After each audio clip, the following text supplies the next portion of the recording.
But I really don't have any regrets. I really don't. I've lived exactly how I've wanted to. I've tried my hardest every single time. I didn't win the matches that maybe I should have always won, but I really gave it my all. So that for me is enough.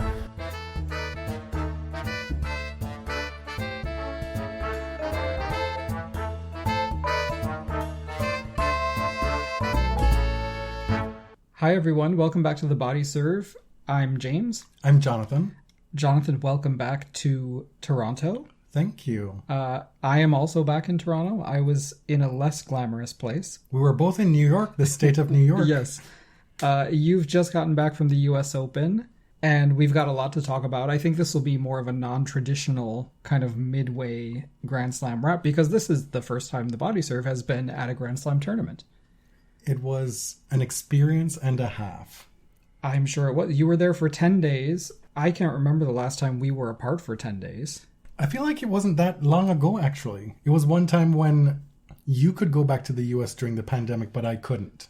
Oh, yes. Okay, but before that, it was a long time. You had... Did you miss me? Of course I did. Vince missed you too. I do not believe that. Vince didn't know where he was half the time. You saw some of qualifying. You were there for Serena Williams match against Annette Kontaveit. Mm-hmm. You saw like first, second rounds. I saw Venus and Serena play doubles. It was a pretty full schedule. And you had a friend reunion while you were there. It was Tuesday, Wednesday, Thursday. They were 12 to 14 hour days. Yes. It is very exhausting being at a tennis tournament. Especially if you have day and night session tickets. Mm-hmm. It's just a lot. And I imagine it was very hot. It was. There's nothing more to add other than it was. and the honey deuces don't really help, I'm sure. Alcohol is not exactly refreshing. It absolutely was a big help to me. I don't know where you're going with that. Where do you want to start? I feel like the natural start of this is to talk about Serena's journey at this tournament and then make our way back to some of my observations about the tournament, about the site, about the matches I saw, and then where we are at the actual tournament right now. Okay. Serena's return and evolution away from tennis was the biggest story of week one. It resulted in some of the biggest attendance days in US Open history. And just all around celebration. It was lovely to see that because obviously we haven't always seen that at the US Open. She's had kind of a difficult history and there are a lot of painful moments for her and for her fans. So it felt like a cathartic week. My hope for Serena's journey at this tournament, if I put it out there that I didn't think she was going to win this tournament, I'd made peace with that. I don't think many people outside of her maybe expected her to win this tournament.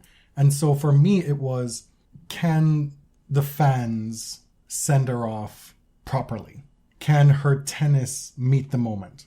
I didn't want to see Serena go out in a whimper. No. And she roared her way to the end at this tournament. It was from start to finish all that I could have asked for this moment. Her tennis was markedly improved from her earlier matches in the summer. This wasn't a bagel to Raducanu. This was Serena, who clearly put in a lot of work in the interim between Cincinnati and the US Open. And when you do that, of course, at her age and with all of her long-term injuries, you fear that she could get injured again, just in training.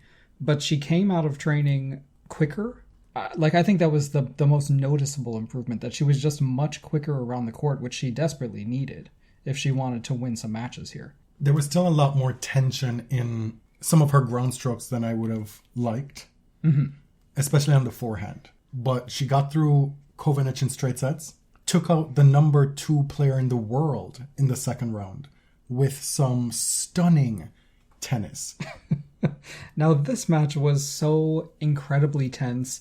I watched it at home with my parents. They set up a TV in the garage. You were at the stadium, so I should probably let you take this away. I should also say that watching this match put into stark relief just how different it is to watch tennis live as opposed to on TV. there are so many things from this match that I did not get or know happened because I was there. It wasn't until I got back to the hotel room and was scrolling through Twitter. For example, I did not know that it was Shino who accompanied Serena to the bathroom. Had no idea. Being in that stadium, in that crowd, in that moment, with everything that was on the line for Serena and for her to meet that moment and then some, was the greatest live sporting experience I've ever had in my life and likely ever will. Wow. I had to, after that match, I tried to call you, and for whatever reason, because you were in the US, your phone wasn't working. You still need to sort that out. And failing that, I just had to find a quiet corner. I walked all the way over to some picnic benches behind court 17 and just sat there in silence for about 20 minutes. Just trying to calm down. Mm-hmm. I imagine the atmosphere was extremely charged. It was very loud on TV, of course, and it was just extremely emotional for anybody who's been watching her for all these years. She ekes out the first set in a tiebreak and then really gets outplayed in the second. Mm-hmm. A huge momentum shift. She goes to the bathroom, as you said, and the third set is a really different Serena who emerges. And it just felt like determination. She was asked, is there anything specific that she did in the bathroom, on that bathroom break, to change the course of the match? And her response was, well, let's just say I came back a little bit lighter. It wasn't number 2, though. Which I feel underlines the ludicrousness of this question. It's common in the sport, but why do we ask players what they do in the bathroom? What is it that you think happens? They change their clothes or they go to the loo? Right, or they look in the mirror and they have this like biopic moment where they say, Serena Williams, you are going to win this match. You are one of one. I'm number one. I'm the only one. The question was predicated on, I forget who, but some other player said they gave themselves a talking to or something. I think it was Novak. Yeah. And did you have a similar moment? She was like, I just went to the bathroom, thanks. And if she did have a similar moment, she's not going to tell you. She's going to write about it in Vogue or something. Given everything that she's been through this summer in the lead up to this tournament, this was a seismic win in this moment. It was enormous. Granted, Annette Kontaveit was coming back from a bout of long COVID. We don't know what her current physical situation is, but she played well. She met the moment in that match. She absolutely did. I mean, she played her heart out. You know, she returned extremely well. She was meeting Serena's flat ground strokes. And this is Annette coming off a string of just really disappointing results. And I feel like this probably gave her game a boost. Not big enough to overcome this moment. There was a lot of talk after the match of the crowd's behavior toward Annette. And it was fueled by, in her press conference, when she segued from the English-speaking section of it, she broke down in tears and left the press conference. Mm-hmm. Saying, I knew what to expect. I did my best, but at the end of the day, it was too much. That's the crux of it. A lot of folks were incredibly unkind to her because this is one of those moments where multiple things are absolutely true.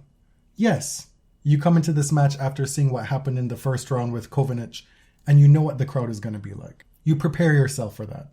You get through the match. Is it pleasant? No. Can you prepare for the magnitude of the moment? Can you prepare for just how loud the crowd was? Can you be prepared for the crowd cheering an error every single time you make one? Which is what happened. Mm-hmm. I don't know how much of booing there was going on. I didn't personally hear that. I wasn't focused on that, let's say. But the crowd was definitely 100% pro Serena, except for one woman. Of course she was near you. Always near you. But there's just no way emotionally to prepare for all of that. And for her to be overcome by it, but still acknowledge that, it's fine, I get it, but still have that emotional reaction. She's a human being. all you armchair Monday back quarterbacking Monday morning quarterback? Yes, that. Is that it? Yes. Okay. All of y'all talking out the side of your you-know-what about Annette Kontaveit and what she should or shouldn't, or how she should or should not have reacted to this moment. This is something you have no expertise in. And so I am 100% here to grant her the grace of being overwhelmed by that moment. And that is perfectly okay. I mean, I felt that the crying is a totally normal reaction. Everybody was crying. Right? I'm not surprised that she was feeling overwhelmed in her press conference. At the same time, like, this is not a counterpoint of that. It's just, this is a unique match in history. It's only going to happen once because Serena's leaving. She's playing the number 2 player in the world. The crowd, of course, is going to be like this. And I don't support cheering someone's first serve faults and stuff like that. But sucks. you are okay with double faults, as I saw you tweet on Twitter. Well, what did you say? This is not fucking croquet. It's not, and we don't need to get into this deeply, but this is a particular match that will only happen once or twice. And yes, it sucks that Kontaveit had to be the sacrificial lamb here. I think she's a professional and she'll move on and she'll have great things in her future. Once she has some distance from it, I hope that she can take some pride from her performance in this match, because she was absolutely one half of an incredible moment in sporting history. Yeah, and I honestly hope that this gives her confidence coming out of this kind of post-COVID slump she's been having, to prove to herself that, yes, she can perform at this level again. Now, moving on to Ajla Tomljanovic, she had no trouble rising to the moment. I was stunned. This is also a woman who has a history of choking in tennis. Right. Of not being able to meet the moment. Yeah. What she did on that day, on Friday, was nothing short of incredible. Everything about her performance, from her play on court to her comportment afterward, it was just an achievement. Now, I'm not surprised that Ajla gave Serena trouble, or even won. I was worried about this matchup just because Ajla is somebody who is consistent, right? She's going to be consistent off the ground. She's not going to blow you off the court. When she's on. Well, right. But I feel that Serena would typically, even when she was at her best, have more trouble with this type of player than a Kontaveit. A more seasoned, perhaps a younger, perhaps a more prepared Serena Williams would have won this match 6-4, 6-3. Yeah. Could have won this. Mm-hmm. Even this current Serena could have won this match 6-4, 6-3. Well, that's the really wild thing about this run from Serena is that she was up in both sets, the first and second set against Ajla, and I got the feeling through the entire week, wow, Serena's not that far off. Of course, she's not the player she was. She's almost 41 years old, but if she wanted to, if she didn't have anything else going on in her life, she might actually be able to give this a go. Or was it the adrenaline and kind of the freedom of knowing that this is it, and I don't have any expectations of myself, I just want to do a good job and bow out. The light of the tunnel is in your sight. Right. Did that push her forward? You could also say that, okay, Serena showed glimpses of being so close. But is that something that she could have worked on and gotten there? Or do we say that because we know who she has been, but perhaps she still wouldn't have gotten there? Do you know what I mean? Maybe. Right. This is all conjecture, right? Is the inability to beat Ajla in this match just because she hasn't been playing much, just because she hasn't had the match practice, or is it because of the unwinnable battle with aging as a professional tennis player? And we see this type of kind of journey through a match from so many aging players, right? We see it with Andy Murray. When players seem like they're in total control of a match, they have these dips. And with aging legends, you get the glimpses of brilliance. You rarely get it consistently throughout an entire 2-3 hour match. This was her longest match at the US Open. 3 hours. 3 hours and 5 minutes. And to me, it's still surreal. I feel like I don't remember anything from it. I feel like it didn't really happen. I'm still processing. And I know that we want to do more in-depth episodes about Serena in a few weeks later on. And I just feel like I can't really do it justice right now. You know, so many people are like writing think pieces and tributes and stuff to her career, which we should be doing. But I'm not there yet. We should be doing? No, I mean, like, I'm glad people are doing. There should be so much noise about this, but I'm totally not there mentally. Mm-hmm. Serena was up 5-3 serving for the first set and got broken.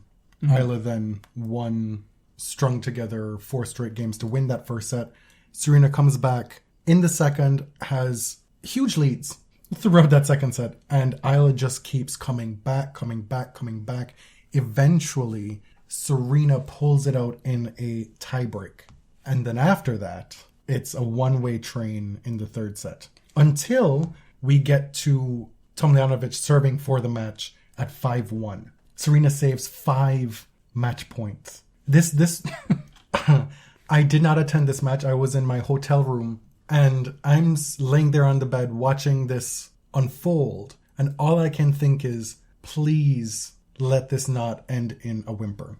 Mm-hmm. Let it not be just a string of unforced errors. Or that she ran out of gas and... With Serena unable to manage her emotions in this moment. Knowing that this is probably it. You know, sometimes when folks are in this kind of position, they start weeping during the game. And you could see the tenseness, the emotion on Serena's face, that she was fighting back tears during this game. And when you get to that first match point, that second match point, every single time she came up with blistering, ridiculous play to save these match points. It was... And I could not believe it, but then it was such an encapsulation of her entire career that it made perfect sense. And to still see her able to do this on the cusp of 41 at this moment, it was unreal. Mm-hmm. Because it was fearless. It wasn't waiting for her opponent to make an error. She was trying to make things happen. And even at this stage, because this is Serena Williams, she convinced you, could she really do this? Then you're thinking, what happens if it's 2-5? What happened? Ajla had this great line where she was asked about what's going through her mind with Serena saving all these match points. And she said, I would not be the first player to lose against Serena Williams being 5-1 up. She might have been the last, but she wouldn't have been the first. She joins a pretty great club, actually. There's some slam winners in that club. In Sydney in like 1998 or 7, Serena's first year on tour, Hermione Carriel writes about Serena coming back from a 7-5-1 down against Lindsay Davenport. Oh my God. Yeah. And Lindsay was the it girl back then. And the clarity of thought and the calmness that Tomljanovic was able to call upon in that moment. She prepared for this by deleting all her social media in the lead up to this match. Really? That's what she said. Oh, I didn't know that. She said she did not want any of that mess and added noise interfering with her preparation, because she knew that this was going to be a lot. Period. And it was. And to not be rattled by all those match points lost in that fashion, with the crowd squarely against her, I just keep coming back to thinking, what an achievement on her end. Right. And it's like, Ajla, remember this. Remember how you did this. Because you can do this again and again. And the way she spoke after the match, the way she handled herself, giving the space, the room, everything to celebrate Serena. This is going to be on Netflix, right? Ajla is one of the subjects of the Netflix. Oh, she is? Yeah, I heard Mary Carrillo talking about it today. She listed all of the players who are being followed by Netflix, and Ajla's one of them. They're all hot, by the way. You could see a trend. Anyway, the thing with the match points, right? Petra Kvitova said she was so inspired by what Serena did saving all these match points. She went into her match with Garbiñe Muguruza saying like, well, look what Serena did yesterday. I am down match points. I am going to win. I can do this. And she did. And that was a wild, amazing match. 12-10 final set tiebreak to take out Garbiñe Muguruza. And like so much love between them. The thing with Serena's retirement is it's just given off like a lot of good vibes this week. There's so many compliments coming from male players, female players, retired players. It felt like a really positive first week. For a long time, the narrative was, and I don't know how true this was in the early part of her career, was that maybe Serena wasn't that liked in the locker room. Right. But at some point in the last decade, that fear of her, maybe the distance that she put between herself and the players to be who she is, that went away. Yeah, and even before that, I think earlier in their career, especially Venus, and part of it was like to protect each other. Mm-hmm. I think they were insular because they needed to be there for each other. And there were a lot of players back then in the 90s who hated them for no reason. Yes. Right, like... Mm-hmm. A lot of people who have nothing but good things to say about them now. Sure. And Serena is, I think, more outgoing in that way than Venus. Right? Yes. Like, she's made besties on tour. Yeah. She's got Caroline. She's friends with Svetlana. Yeah. Apparently, we didn't even know she's friends with Simona. My point in saying that is I think that narrative went on far too long than what it was actually accurate. Yeah. I think she was actually respected and in some cases loved by many of her peers. And I think a lot of them, it was a lot of journalists who couldn't get past their hang-ups. And I think a lot of them understood just how important she was to the game. Mm-hmm. Garbiñe wrote a really nice essay for El País today, just a letter about Serena and what she's meant to her. Petra had wonderful words on Twitter. Jeannie Bouchard, Roberta Vinci. Let's never, on the other hand, let's never utter that name on the show again. Thank you. When I think about how different the history of tennis could have been, if not for that one fucking Saturday in September. Nope, we're not doing that. 2015. What I also love and hate, what I hate, is how so many of these players in their tributes pick the pictures where they beat Serena. Angelina, what are you doing, girl? Angie Kerber. I know that Ann Kerber and Serena are friends. They're really good friends, and to be clear, Angie Kerber did the business in those matches. And she did, but this one time, pick the one where you lost. At least throw one of them in there. You put 3 or 4 pictures of them. Just throw us a bone. The match ends. Serena nets a forehand. And then there's a brief shake of hands at the net. Serena steps away from her chair, does one final twirl, acknowledges the crowd, and then there is this on-court interview with Mary Jo Fernandez. And Serena nails it, of course. It's short. It's heartfelt. There's some tears. She thanks her father first. She says, "Thank you, Daddy." I'm not crying on the show. I refuse to cry on this show. So maybe we should move on. No, I mean, I cannot believe how great that speech was. Mm-hmm. She thanked everybody in her box. And then she says, after thanking Daddy and Mommy, she says, "And Venus, there is no Serena without Venus." And Venus is standing there, refusing to show any emotion. Just like... that tough older sister. She is just destroyed on the inside in that moment, but is just fighting with everything not to let it all explode from her eyes. The words just will never meet the moment. So why try? So 5 years from now, I expect Richard, Oracene, and Serena to roll up to Newport for their Hall of Fame induction. And Oracene will sleep through that as well. We're going to have so much more about Serena. She's been such a major part of this show. From our very first episode that was called A Formal Education, that was literally structured around Serena. She returned to Indian Wells in our very first season. We did a whole thing about that. We got to witness Serena Slam 2.0 that very first year. We have talked about all the good and all the bad that has come from covering Serena Williams. So much of, for us, having to engage with the underbelly of tennis discourse and how folks have been historically so unwilling to engage with Serena and her place in tennis, how who she is as a Black woman informs how we should talk about her. We had the displeasure of having to unpack a lot of that over the years. And us wanting to do this show in a lot of way was informed by our private thoughts about that, just sitting on our living room couch. Mm-hmm. Yeah. In many ways, this show was born of wanting to have this really serious treatment of who Venus and Serena Williams are and what they mean and how tennis receives them. We're not the experts. We've tried our absolute best. And the Williams era is not over. No. It will never be over. But Venus Ebony Star is still out here.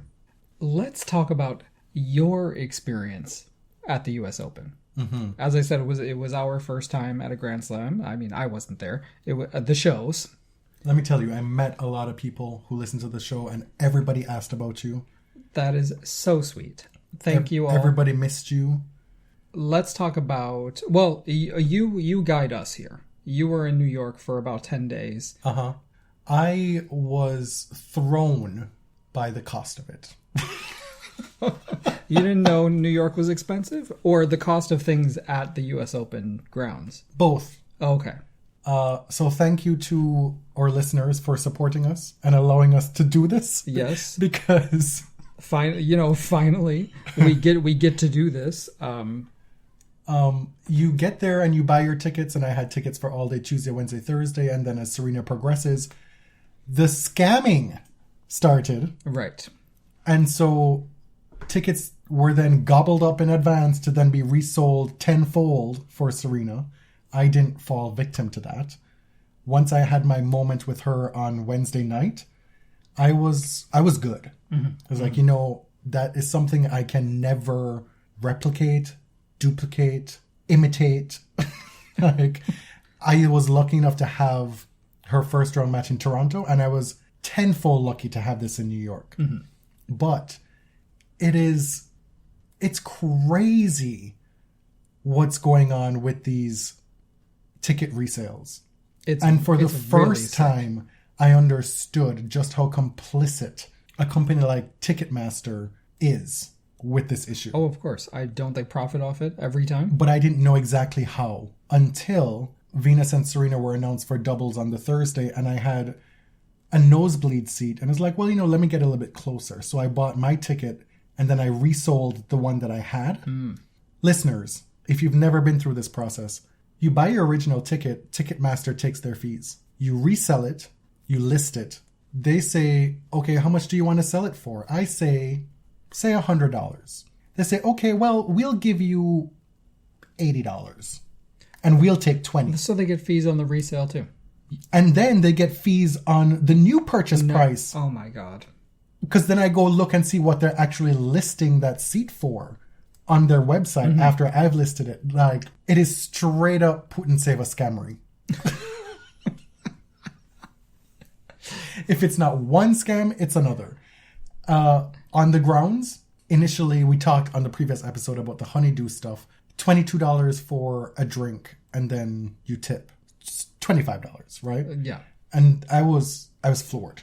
But then having been around New York City and seeing the prices, generally speaking, of cocktails, I was like, okay, locals here probably aren't that bothered by this because it's expensive to drink in New York City.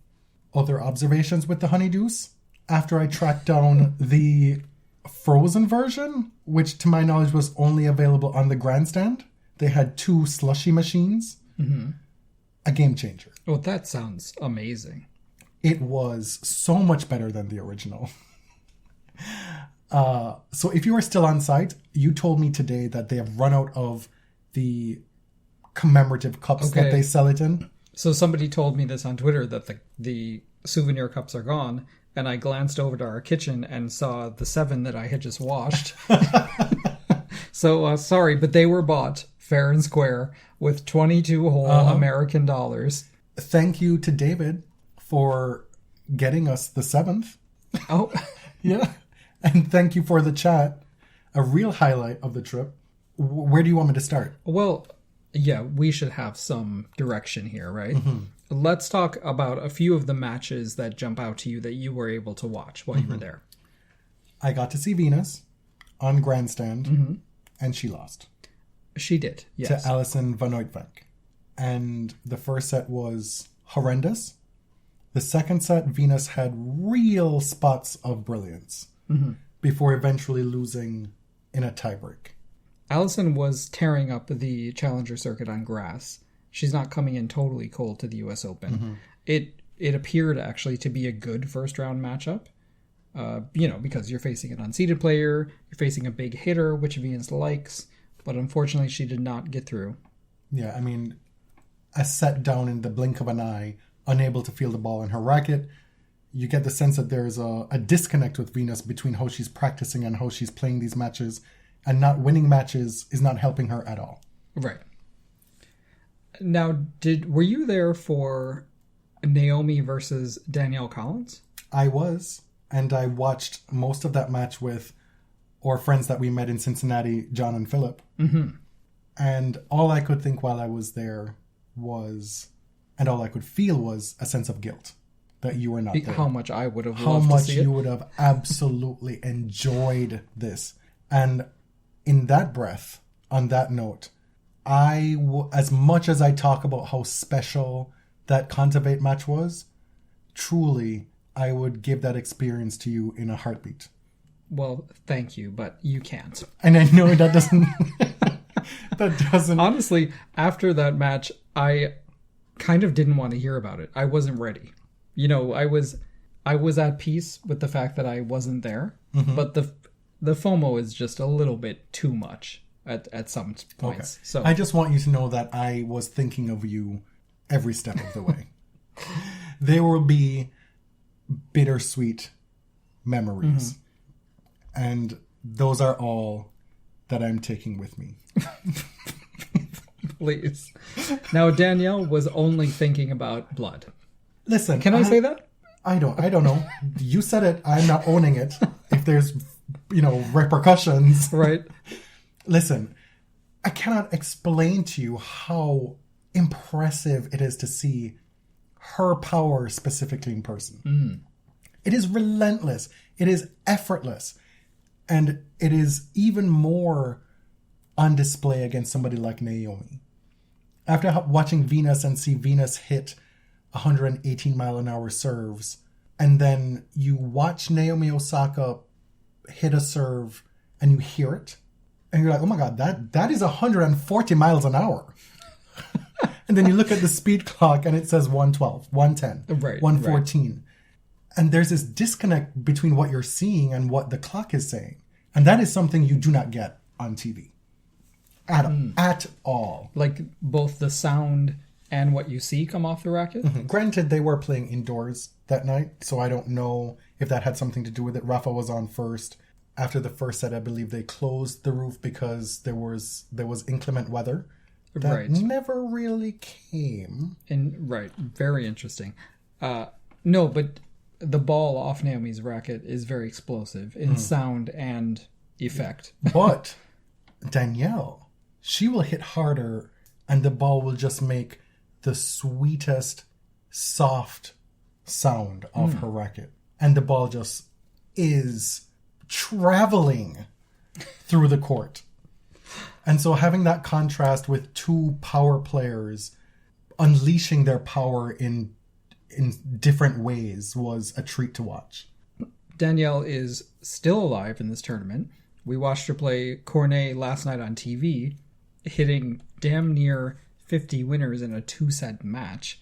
The backhand, I mean, somebody's going to have to take it down because she's not giving up in this tournament. I don't think anybody is playing power tennis, particularly off the backhand wing, like Danielle Collins is right now. And this is a woman who did not play at all really this summer. And she shows up in New York And she just has this incredible can-do self-belief in herself and her game because, as she says, I'm a hard worker. I have the work ethic and I have the talent. And this is perhaps something that's born out of being a college player, somebody who's had a lot of personal struggle as well. And to be here in this position at this age, it's incredible. And it was a treat to watch. I feel like Danielle has such the American ethos. It's like, I came from nothing. I built myself up. I'm going to work twice as hard as you. Like, I am here to win. The thing I'm not here about with Danielle Collins is her box. And that's exacerbated by the mic'd up coaching. Yeah. The dude broiness, college fratness of it all We're going to get there in a minute. Ugh. Next question.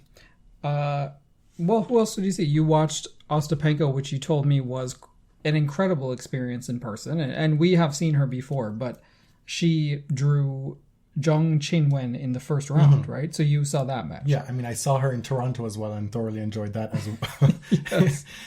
My very first slam action, I arrived on site, had a late night before, so I wasn't there for the start of the match. But I arrived between courts 4 and 5. And there's this little pathway where if you stand in the middle, you can turn to the right, as I did, and watch Garbiñe Muguruza play Clara Towson, which, if you follow the show, that's of interest. Right. And then if you turn your head to the left, you watch Qinwen play Ostapenko. And so that's what I did for the last set of both matches. And they ended within a minute of each other.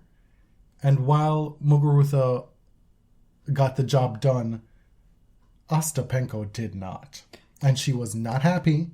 And if you've ever seen it before, it was on full display in this match where the crowd was clearly in Zhang Qinwen's corner. And Ostapenko, in response to the loud support, repeatedly plugged her ears with her pointer fingers and stomped around the court. What she is known to do. The petulance of it all was breathtaking. And I turned to the match, all I could hear was her voice yammering to the umpire. She was pissed off about a lot of things in that match. It was a whole ass mess on her part. I mean, I like the woman. And she also wrote a very nice tribute to Serena on her Instagram. But that was a brutal first round draw. It really was.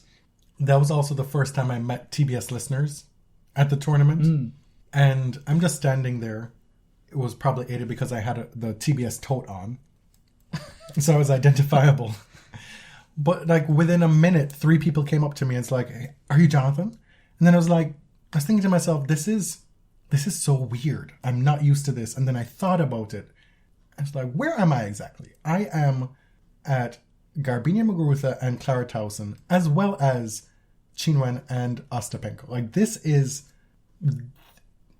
a vacuum of tennis Twitter mess that's swirling around. This is where our listeners would be. Right. The tennis Twitter folks who are in the know, this is where they would be. So like, there was a concentration of probability that this would happen. Yes.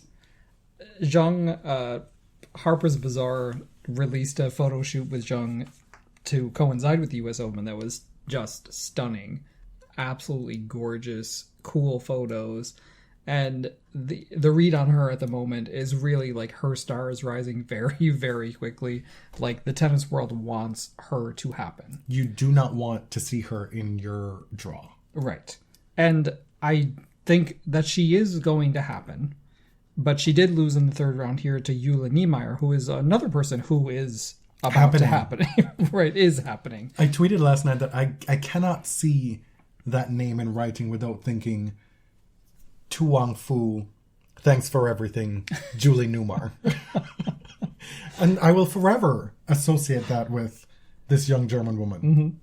I also saw a lot of Borna Coric. I saw both his matches, including his loss in the second round. And coming off of the win in Cincinnati, I don't know if it's because he hadn't had that much match play in a long time coming off of injury. And maybe this was just too much physically for him. But I was also, frankly, disgusted by his behavior on court. Spitting on the court. Why do they do that? Against Cuoco. I was not into it at all. Mm-hmm. Well, you told me on the phone that Borna has like a lot of this macho energy on court, which like that's fine. It's just not really something that we are into generally. No. One of the big stories of the early week was Brandon Holt. A lot of people, ourselves included, did not know that he is the son of two-time U.S. Open champion Tracy Austin. Well, you said ourselves included, like I had ever heard of Brandon Holt before this week. And then you find out that he's Tracy's son, he's qualified, it's this big thing. He wins a match in New York in the first round. And then I show up to his second round match, which he loses, and I spot Tracy in the crowd as well. And Brandon got the full treatment in this match because he was up big in that fifth set, and it did not work out for him. I mean, I feel like he has really experienced the whole gamut of what it's like to be a professional at this tournament. He beat Taylor Fritz in the first round, who was expected to go deep.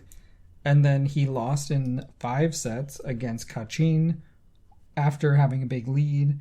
It's the whole experience that he got.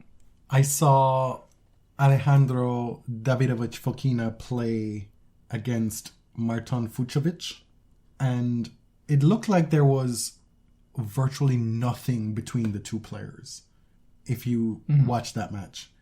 And the thing that I took away most was, how do these men in particular avoid just rupturing all parts of their body with the way they move around and slide around on these hard courts?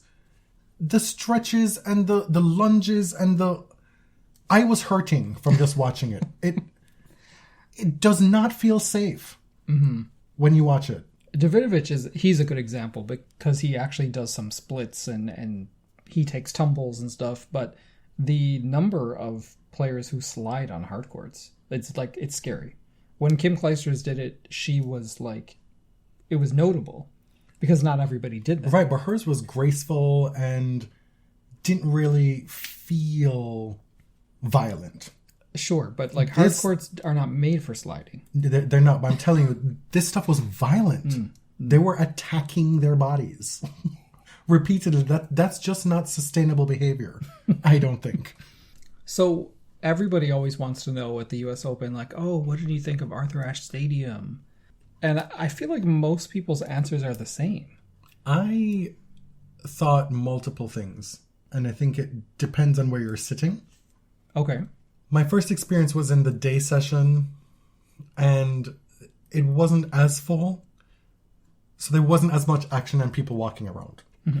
And being up there, the first thing I thought was, this feels a lot less cavernous than I imagined, that I've heard people talk about over the years, that it's just this monstrosity with all the echoes. And in that moment, I was like, this is actually kind of cute. The viewpoint is not that bad. I can still see the court. It doesn't feel that high up. Let me tell you, it just changed. Every time I sat in that stadium, I got a different feel of what it's actually like. I will say it's incredibly easy to get in and out of the stadium, it's counterintuitive for how big it is. They have escalators to take you up, or you can take stairs. And once you're trying to get out, once you find the stairs to come down, it's like 4-lane traffic. So you can just fly down the stairs. No problem. You're not really waiting too much behind people. Where it was bad, depending on who you're sitting beside, you can feel really cramped. I would say especially in the 100 section. Oh, really? You think you pay more money to be closer to the action, but you're not really getting much more space. And that's in part because of the greed in the design of the stadium, whereby there are 2 levels of corporate boxes around the entire stadium that separate the lower bowl from the 100 seats. It is, and you stay there at nighttime for all these once in a lifetime matches for, say, Serena and Venus, and a lot of times those boxes are not occupied. Mm-hmm. You see people carousing and palavering behind the screen, having drinks and kikiing, but not really watching the tennis. Nobody's actually sitting in those seats, and that's where the space is. Right, those seats, they have all the space in the world there. I'm pretty sure that's where Zendaya was. Oh, yeah, of course. A lot of the celebrities sit in the lower bowl, though. So you actually, you have many levels of rich people seats. Oh, yeah. Before you get to the regular folks. And let me tell you, when those lower bowl seats are resold, they're sold in the thousands. Oh, yeah. It's implicit, but then made very explicit that these are not for you. During the Serena match, they kept, obviously they're finding all the celebrities, and they kept showing the Hadids, like Bella Hadid, and I don't know which one it was, but it's like nobody cares. No, this is not Gladys Knight, okay? I understand that you found the celebrities. This ain't Zendaya. Oh, but let's be clear. I am here for Cousin Dion and Miss Gladys Knight being at this tournament. Spike Lee. Somebody on Twitter said he was dressed as a test cricketer. I saw that. Perfect. Oh my God.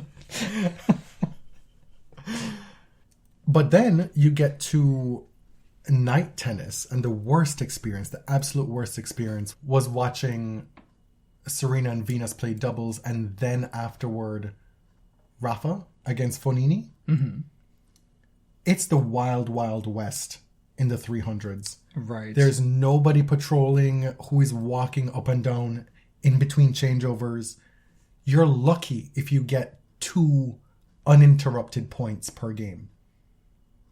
Right. What are these people doing? Sit down. It's so big. Where are you going? It's so big that they probably could not staff it enough to fully control. And it's so high up that it doesn't affect the sight line of any of the players. The only thing that it causes a problem for with the players is the echo, because again it's so big. Mm-hmm. People are just yappa up there, and the echo becomes an issue down below. Okay. I spoke to a bunch of people asking them what they thought of Ashe, and I got the exact same response from so many people that before the roof, when you were up there, it almost felt like you could have vertigo. Mm-hmm. But then when the roof came, the upper levels felt more intimate. That's the big difference. Oh, more contained? Yes, and so it became a much more enjoyable experience to be up there. Because it's really, as much as it was described to me over the years, it wasn't that bad for viewing. Oh, okay. But the being around annoying people who have no, as much as we don't want to gatekeep. You do. I don't. No, I mean, you still want to enjoy the tennis and see it. You pay a lot of money for these tickets. You would like to, at least when the game is being played, to be able to not have a string of 5 dude bros. Oh, sorry, man. Yes. Sorry, man. I don't know if that's gatekeeping, but while the tennis is being played, I would like you to sit down and shut the fuck up. Is that so much to ask? Pretend like you're at the Nutcracker Ballet. I certainly don't think so. 2 final observations from my time at the tournament. I mentioned previously just how expensive it was to be at the tournament, to be in New York. But also you get on site and you're in the midst of tens of thousands of people, and you are buying a honey deuce. And then you see how many people are buying honey deuces.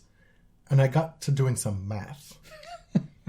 And easily, each day, they were clearing a couple $100,000 in sales from just honey deuces. Right. Just honey deuces.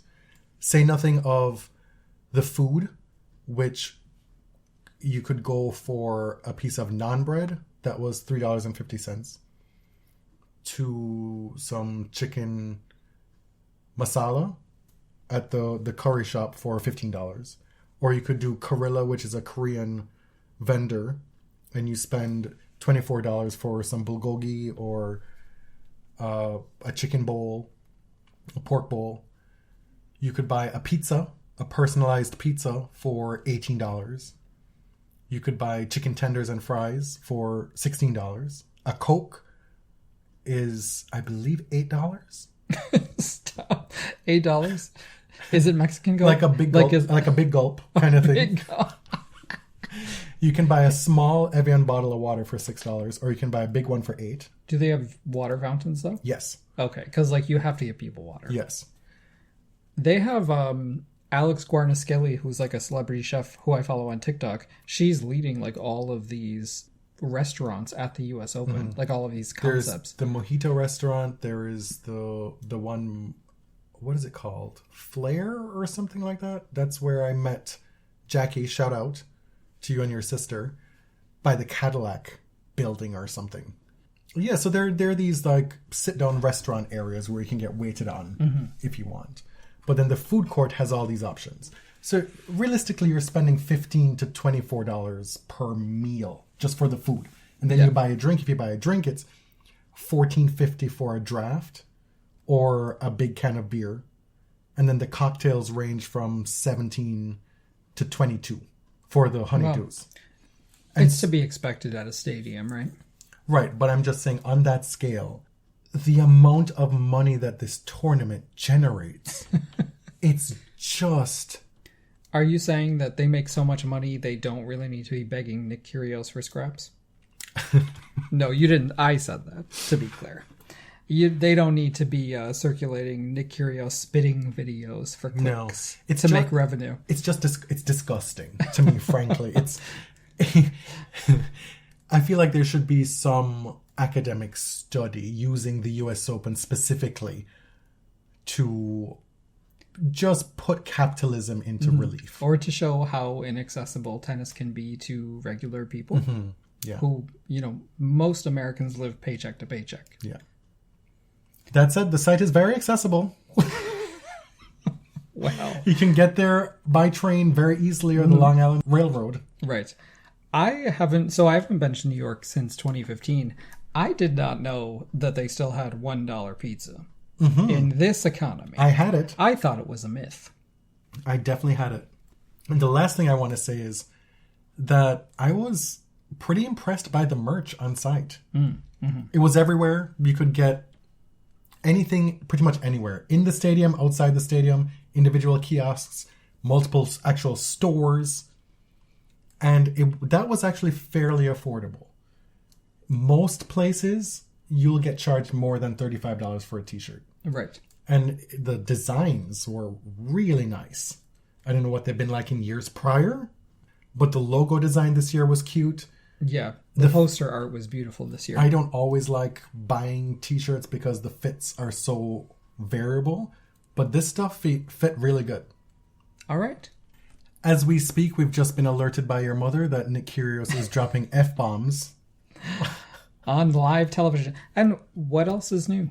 This is what they want, right? They want... F-bombs, spit, cuss. I gotta say something about the spitting video. I saw a lot of it non-consensually. I saw it many times. And if they want tennis to be barstool sports, then fine. Just say it. Like, you want the barstool crowd. Is that who you think is going to bring tennis into the 21st century? Got it. But if you want to be on the receiving end of that spit, just tell us. We don't kink shame here. Oh my God. No. I think we need to really talk about this. Okay. Because what's going on here? I'm talking about the kink shaming part. I think we know. Why would anyone want to watch that and then celebrate it? It's disgusting. So what is going on here? Well, use your imagination. If it's where I think you're going, I'm not going to engage with that. Let's not. Before we talk about the results and everything, let me complain for a minute. Will you indulge me? Again? For a third time? What do you mean again? Over the last week and a half, I will indulge you. But the listeners haven't heard it at all. While you were on site, I was here watching the tennis on TV. And the first few days, the sound mix on the broadcast, both the ESPN broadcast and the world feed, was fucked. Pardon my French. It was unbearable. I'm sitting there wherever I was on site, and I'm just wondering, is the Body Serve Twitter account going to produce any other type of content other than complaining about... I believe that was on my own Twitter, but it was driving me absolutely mad. I could not handle it. It was like all of the streaming services' worst sound mixes put together. Mm-hmm. And what I believe was happening is that because they had started miking the coach's box, they didn't know how to level out everything else. So during Serena's match, for example, okay, they're going to be loud. This isn't the first time you've broadcast a very loud tennis match. You've been doing this for many, many years. Okay. The outcalls, literally distorted the speakers on the TV. Were so loud, but I could barely hear the commentators. I couldn't hear the court sounds, but for some reason the outcalls were extremely loud. Then you couldn't hear the crowd. They turned the crowd way, way down. I guess in preparation of them being super loud. But what you got was a totally dead environment, orally. You got outcalls that were blasting your eardrums off, and it was just awkward. It just sucked air out of the match. And then what made it worse is that when you had very vocal coaching boxes like Danielle's, all you heard was, "Let's go D, let's go D." Why? Come on, let's go D. So it seems in the days since they've sort of fixed the sound mix a little bit, it's easier to watch the match. But I think this happened because of the off-court coaching rule. I think they didn't know how to mic the coach's box. And my question is, why do you need to mic the coach's box? Let me talk about this off-court coaching rule a bit, just to give you some context. You have written here, the in-match coaching, fine, whatever, but... There's a but. No, I'll give you the nuts and bolts, and then I'll tell you the but. Mm-hmm. This year, the U.S. Open rolled out this off-court coaching rule where coaching would be permitted from the designated player boxes only. Coaches could coach verbally if the player was on their side of the court, and they could engage in, quote, subtle non-verbal coaching when the player is at the opposite end of the court. And that was defined as hand gestures that are both discreet and not a distraction to the other players or the fans.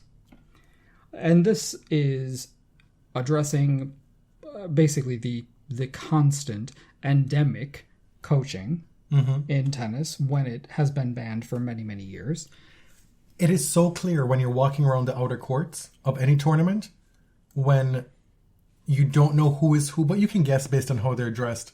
You see players talking to their boxes all the time, except it's not a box. They're just sitting courtside. Yeah. And if you don't know what's going on, you'd be like, oh, how did they know that person in the stands? Because they seem like besties. Right. But literally between every point, they hit an error and they're like, da, da, da, da, da. And then the coach is like, oh. And you watch it just goes on and on and on and on.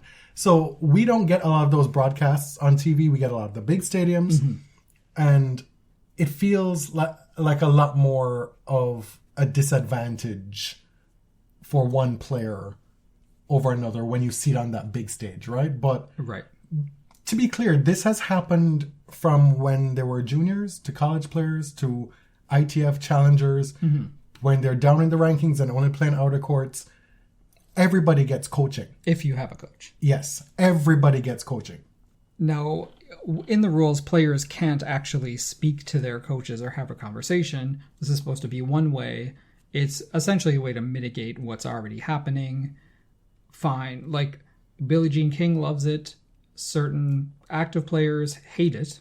Taylor Fritz has kind of revealed himself to be a purist about a lot of things in tennis. He hates coaching. Other players will welcome it. And I'm not really even here to talk about the coaching rule. I personally don't like it, but I'm not a player, right? I don't make the rules. At this point, I don't have a problem with it. If you're not interfering with the other player and you both have access to it, guess this is where the inequity comes in. Right. If you both have access to it, that'd be my one caveat and my one problem, because it does highlight the larger inequities in tennis. Mm-hmm. But ultimately, I don't think it's going to make that much difference to most, if any, match. Okay. I mean, I don't think it should. I like that tennis players have to think for themselves, and like if you don't know to run this person and drop shot them and rush the net, then you should have known that. Right. Or you should have the wherewithal to figure it out. You're not going to get from, you say you lose a point, and then the coach says, the next point, you got to hit a drop shot. It's dependent on what's coming to you from the other side of the net. And I feel like the more players engage with this, the more detrimental it might be to their mental psyche during a match. Sure, it may actually not be helpful at all. Exactly. So I think a lot of it may be overstated. And like you, what I don't like is our access to it. I don't feel like we need to see it. Well, it doesn't add anything. This is where we're going, right? Fine, this is the coaching rule. You're doing this experiment. Why do I need to hear it? I'm trying to watch the tennis. Because why is the coach's box at a much higher volume than everybody else? Why do I need to hear individual voices saying banal, stupid things? Like, let's go. I do not care. No. And I hope, I mean, maybe this is coming off as bitter and petty, but like, I literally do not care. It adds nothing to the experience. Let them coach. But why do we have to hear it? It makes me like Danielle Collins less. Like, that's a net effect. It's extremely annoying. It's very annoying. I love her. You love her. But watching her matches has been very irritating. Because all I can hear is these dude bros. That's Steve Nash. Let's go, D. That's Steve Nash looking dude. And like in a stadium, you wouldn't hear it, right? Because you can't pick out individual voices. And okay, she feels that she needs them to make a lot of noise. Fine. I don't need to hear it. But now I do. So that's the part that I find annoying. And I blame it for messing up the sound mix and like ruining the experience of day 1 and day 2. So that's why I don't like it. That's it. That's my complaint. I'm supposed to tell you here my favorite courts. Oh, okay. At the tournament. You missed that part. You didn't ask me. Well, I mean, I didn't ask. You wrote it down. Mm-hmm. I'll tell you my favorite spots to watch tennis. I loved the grandstand. Okay. I also struggled to, in name and conception, distinguish between Louis Armstrong and grandstand. Because for most of the live tennis that I've seen, the second biggest show court has been the grandstand. Right. In Toronto it is, and yeah. At the US Open, it's the third. Mm-hmm. These big sites, they have a lot of named courts. Right. You know? Multiple times, people were like, where are you? Where can we meet up? And I was like, oh, I'm by grandstand. When in fact, I was by Louis Armstrong. It took me a week to wrap my head around that. And your issues with directions strike again. Yeah, I continued to get lost. Right up until the day before I left. All I needed was one stop on the F train to get to Jackson Heights to have dinner. Mm-hmm. And I went in the wrong direction. Stop. I did. You didn't cross the East River, did you? May have. I definitely passed Roosevelt Island. Oh yeah. Yep. And you saw the what is it called? The funicular thing, that tram thing that goes in the air. Do you remember that? Maybe. Okay. Anyway, I was not worried about it at all. Loved Court 17. So good. So grandstand Court 17, my favorite. As far as the outer courts, the spot between courts 4 and 5, where I saw Muguruza and Ostapenko, there are overhead seating where you can go up there and you can watch both courts from above. Amazing. Amazing. All right. I realize the direction of the show is a bit helter-skelter. It is, and it's frustrating me. So I hope the listeners enjoy it. And let's go back to me complaining. How about that? Sure. You do it so well. Getting a job as an ESPN commentator congratulations, because that is the Supreme Court. That is a lifetime appointment. You're not going anywhere. Oh my God, you are so messy. So that means... Is there somebody you're referring to specifically? I mean, you can put 2 and 2 together if you want, but I'm not going to say it. Are they related? To whom? Each other. To me? To each other. Oh. Well, that's obvious. The 2 brothers, I mean... I don't know if there was a time that they were effective commentators, but now is certainly not that time. And I can't recall one in my 25 years of experience watching tennis. I'm talking about some of the new ones who popped up, and just dig in, because they're going to be commentating for the rest of your lifetime. Does one of them go by an acronym? Yeah. Oh. So just a lot of BS. What I want to know... Anyway, what I want to know is, why does it have to be a lifetime appointment? Like, when you get this job, this is better than a union job. The security you get. Maybe there should be a rate my commentator, like a ratemyprofessor.com. Yeah.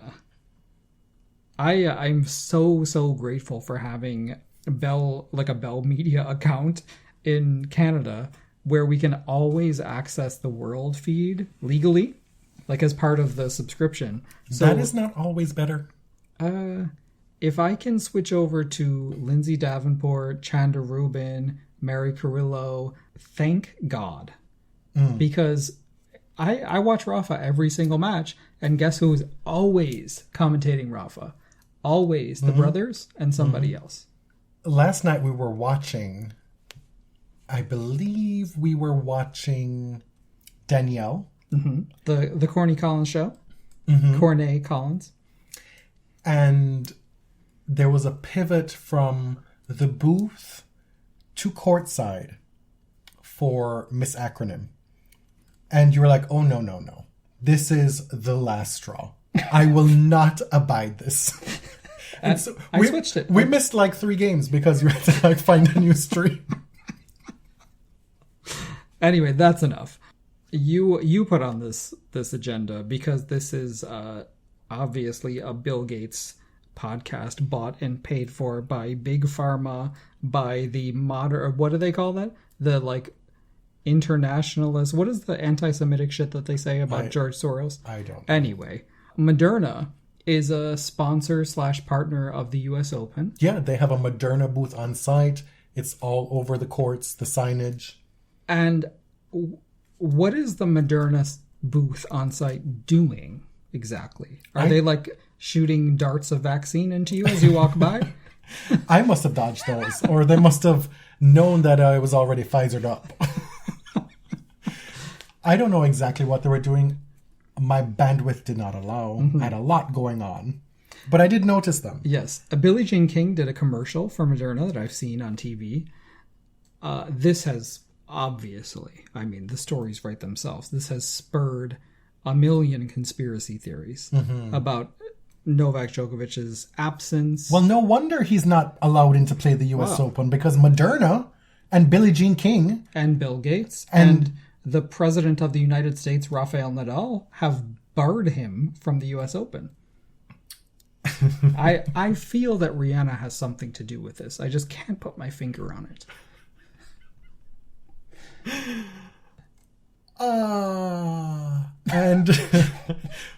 But what's clear, and sure, maybe because Serena was the story the first week, but even so, what's clear is that these tournaments move on.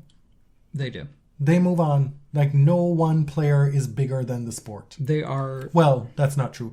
I mean, Serena in practice is bigger than the sport. Right, but if Rafa... As a cultural icon, but I'm saying at an individual tournament. On the ground, they're going to sell those tickets, babe. Right? You've left us like 2 seconds to talk about the actual tennis. Me? That's on my head? Yes. Let's start from the now and work backward. The now is Nick Kyrgios won that first set. Indeed. So as we're recording, Nick and Danielle are playing this blockbuster fourth round match, sorry. Medvedev is up 3-love now in the second set, so we'll see. I want to go through where we're at in the draw. The women's round of 16, we've got Iga versus Niemeyer, Kvitova versus Pegula, Azarenka Pliskova, and Collins Sabalenka. I mean, like, huge hitters. This draw has been a boon for the players ranked like 15 and up. Like, a lot of stuff happened early on, defending champs out, Simona Halep out early, but there are a ton of seeded players in the women's round of 16. And as we go further, Coco Gauff, the number 12 seed, beat Zhang Shuai today. Garcia beat Risk Amritraj. Ons Jabeur will play Kudermetova. And then we have Samsonova Tomljanovic. Samsonova is on an absolute tear. I mean, despite some expected upsets early on in the tournament, this is a stacked fourth round. Expected upsets? Simona Halep going out in the first round? No, but you always expect shocking upsets on the women's side, right? That, well, I wanted this to be a segue to just shit on Patrick. Oh. Because he had an absolute train wreck of a first week. Terrible. With Simona crashing out, Tsitsipas crashing out in the first round, both of them. And then that tepid, mundane, so-called tribute to Serena after she evolved away from tennis. But with Simona, we get like epic poetry. Like he's Walt Whitman out here. It's very transparent. I mean, he literally presides over the Serena Williams Academy, the house that Serena Williams built. Let's be real. I mean, I don't care. Like, I really don't care. I don't need to hear from Patrick, because if he did write a whole thing, then we would accuse him of making this moment about himself. So sure, I'm glad he didn't. Yeah, but there is a middle ground. Why does it always have to be an extreme with this dude? Fair. Fine. He was a fairly accomplished coach before Serena. He just wasn't who he is. Sort of. He wasn't a nobody. What I would like is, Dear Serena, you made me. Love, Patrick. Forever grateful. Which is a cute spin on I made you. We got it, Jim. Yes. We got it. Oh my God, I just called you Jim. That's what I call you in regular life. But you've decided that you should go by James. Nobody ever call me that, by the way. Jim? Don't call me that. Me? No, anyone else. Oh, yeah. That's just for me? As an adult, you're allowed to set your boundaries. Say how you'd like to be referred to. And James is my name. My government name. To non-family. Sure, but that's my government name, my Christian name. It's We got it. Okay, we got it. On the men's side, round of 16, of course, Medvedev and Kyrgios are playing as we speak. Hachana beat Pablo Carreño Busta. Oh, really? Yeah. While we were recording. Berrettini beat Alex Davidovich today. Alex Davidovich? They call him Alex. Oh. And Casper Ruud, he needed 4 sets, but he beat a very animated and very upset Corentin Moutet. Tomorrow, Yannick Sinner will play Ivashka. Marin Cilic will play Alcaraz. Cam Norrie will play Rublev. And Nadal, daytime marquee matchup against Francis Tiafoe. Yeah. I'm just so glad that Francis is here and he gets this blockbuster match. He just gave such a professional performance against Diego. They're now 2-2, by the way. Francis, if he wins big, U.S. tennis doesn't even deserve him. How big he would be. I would like him to achieve that against somebody other than Rafa Nadal. Yes. Rafa is 22-0 in slam tennis this year. Yep, the walkover doesn't count as a loss. I don't know what to say. As usual, there will be no predictions. We will not be doing that. No. Swiatek is still out here doing Bush League diversion tricks at net. Like, it is... I'm sorry, I'm absolutely disgusted by it. It is so unbecoming of the number one player by far in the game somebody with that much talent to be doing this. Like, what is going on? What the hell? I don't understand. Like, she's starfishing Yeah. at the net. To people who don't understand what's going on, she's at net, and the player, the opponent is approaching her shot, and from that position they're expected to win. It's an easy winner from that position. But then she's like waving her hands, doing jumping jacks, trying to distract them. It's so weird. So weird. Like, I can't believe she's still doing it. So, Iga, love you, girl, but cut that shit out. It's so embarrassing because you don't need it. Mm-hmm. The top half of the women's draw, it's kind of loaded here. It is. Swiatek playing Niemeyer, Kvitova, Bagula.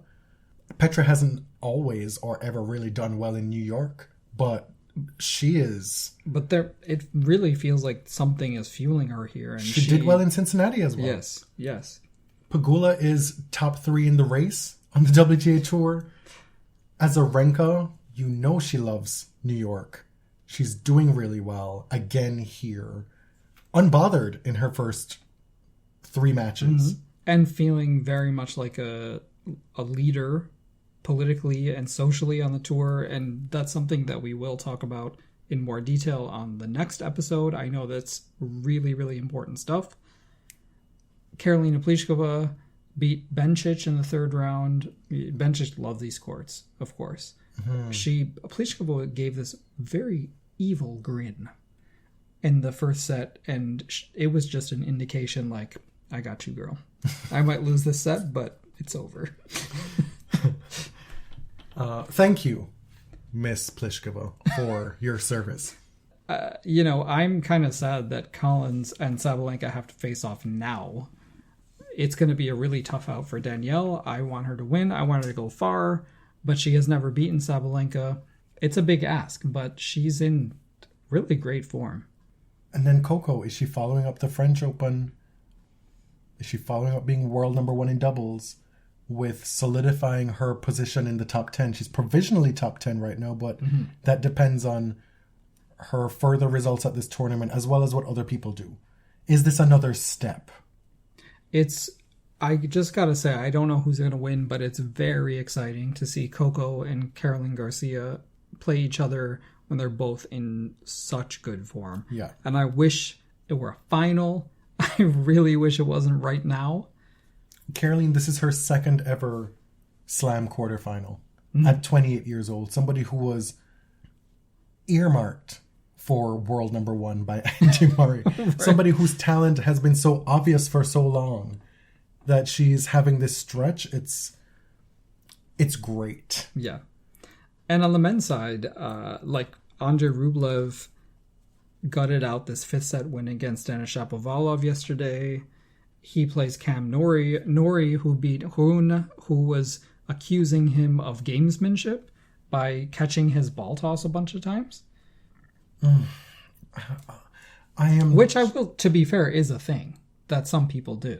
Yeah, I'm just so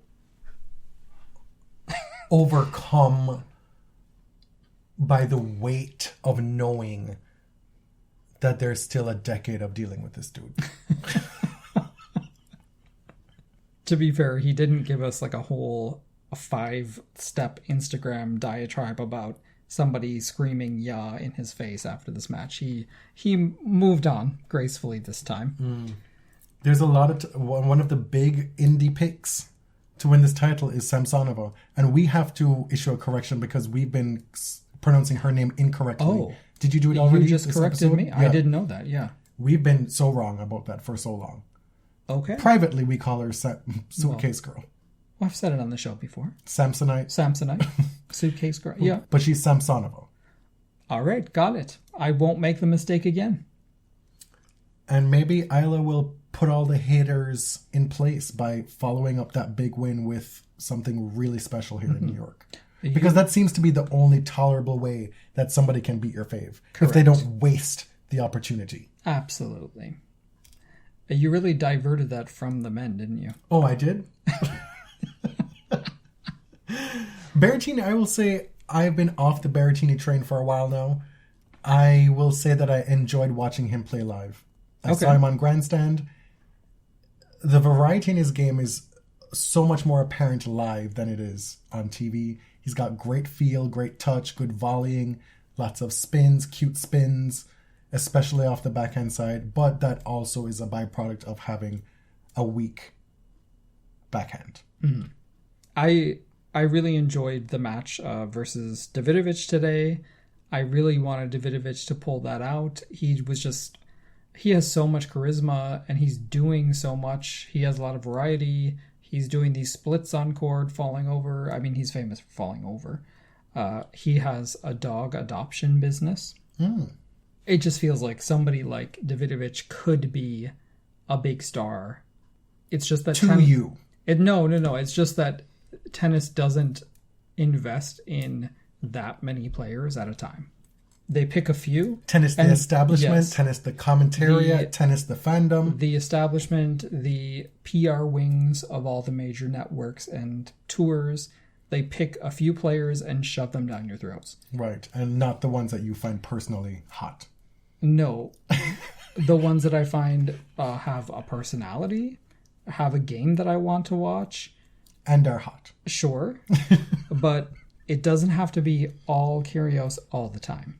Is what I'm saying. Because that's what it is. Who's down 5-1 in the second set right now? 5-2 now, yeah. Anyway, let's go back in the week a little bit. Day 1, Tsitsipas is out. Taylor Fritz is out to Holt. Tsitsipas is out to Galan. Barely anybody noticed this because this was during the Serena night session. Literally during her match.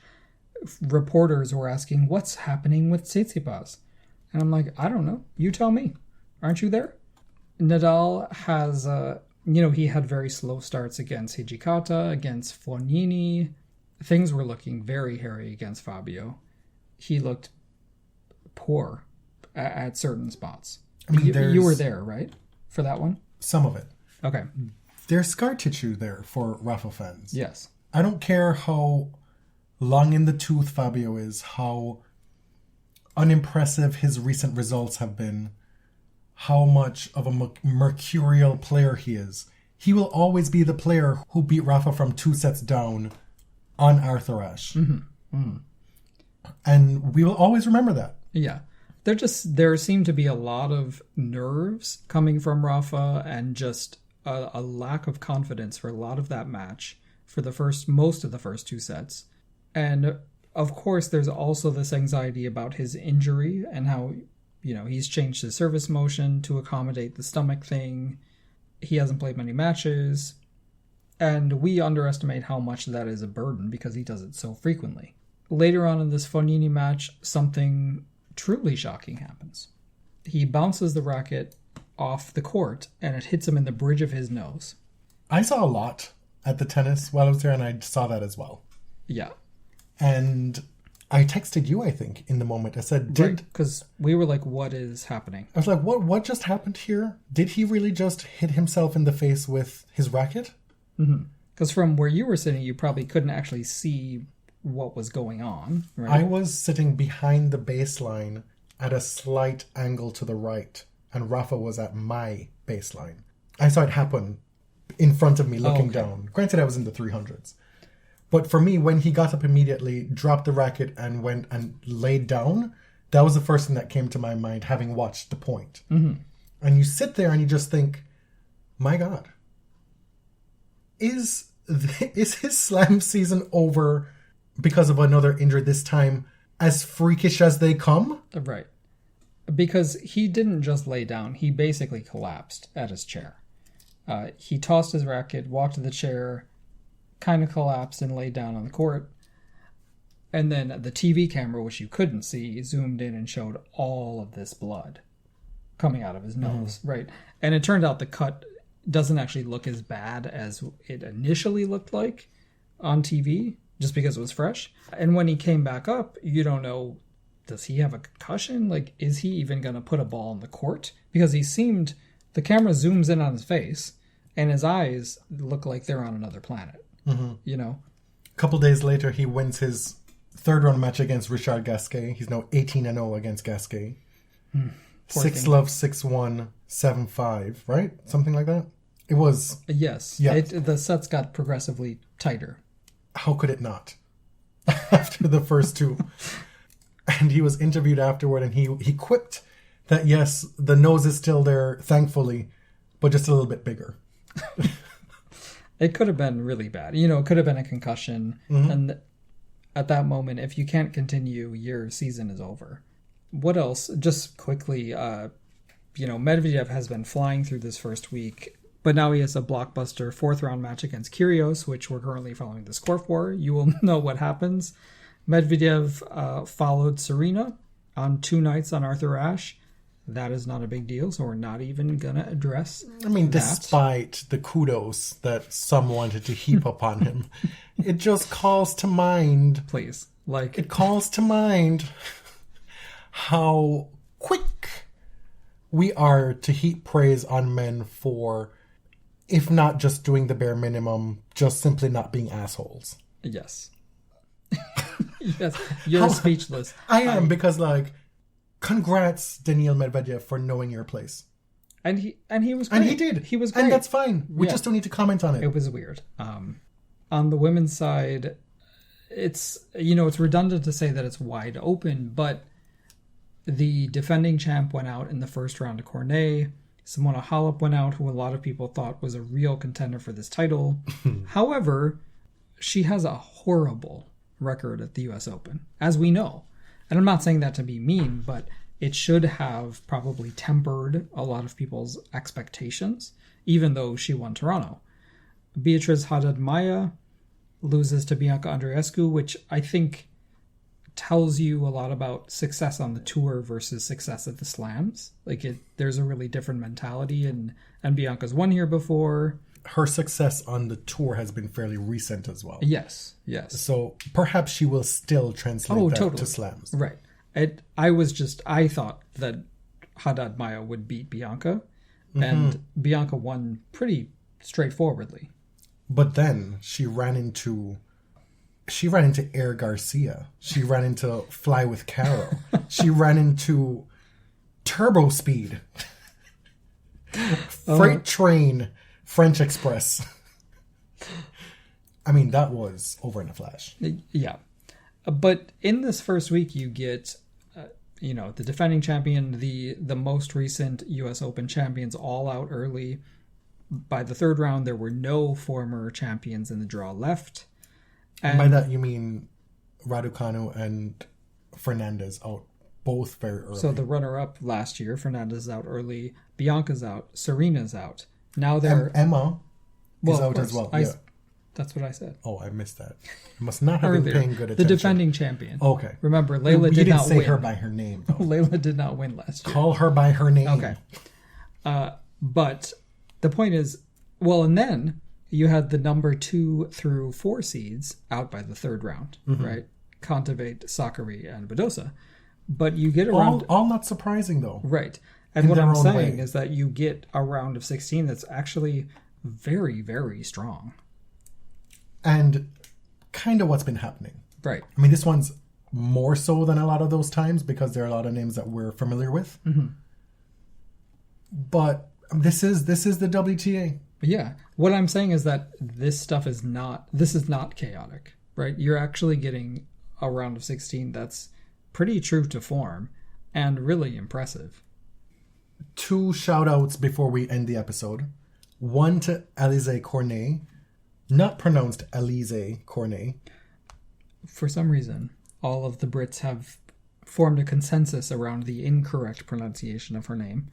She has just prolonged her career with the best season of her life. At least on the Grand Slam stage. Right. Making her first Slam quarterfinal in Australia, losing to Danielle Collins, having to play her again in the 3rd round at this tournament, losing, unfortunately for her, but you see a crafty, dedicated, capable veteran who is still out here grinding and doing incredible things. And who had won her previous 7 matches against top 10 players in slams. Mm-hmm. She's a giant killer. Cut from the same cloth as a Kanepi. And also, shout out to Zhang Shuai. Yes, who reached the round of 16 in all 3 events, doubles, mixed doubles, and singles. She just lost to Coco in singles, but she's still alive in both doubles events. It's a rare achievement these days. There are a few players who call time on their career at this tournament outside of Serena. I feel like that's befitting of a recap episode. We'll leave that. So we thank you for sticking with us in an unusually long episode.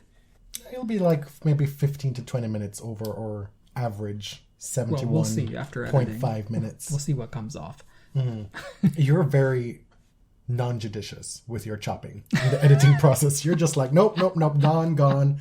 I listen back the very few times I do. I'm like, what happened? Nope, didn't like it. Yeah, maybe someday you'll hear the body serve cutting room floor. I think you buried those too. You're like, never will this see the light of day. Thanks for listening. I am Jonathan, and I'm excited to be back in... That's a lie. You don't have to say that. No, you're not. No, I'm not. Nope, that was a lie. It was fantastic being away. Not from you, but away. Right. You can find me on Twitter at tennis_John. And I'm James at ElliotJMR. 2 L's, 2 T's. We are the Body Serve. You can find everything Body Serve related at linktree.com/thebodyserve. Special shout out to everybody that I met or who came up to say hi in Flushing. That was a real treat for me. And thank you to everybody for continuing to support us and the show. Thanks for listening. Till next time. Thank you. Thank you very much.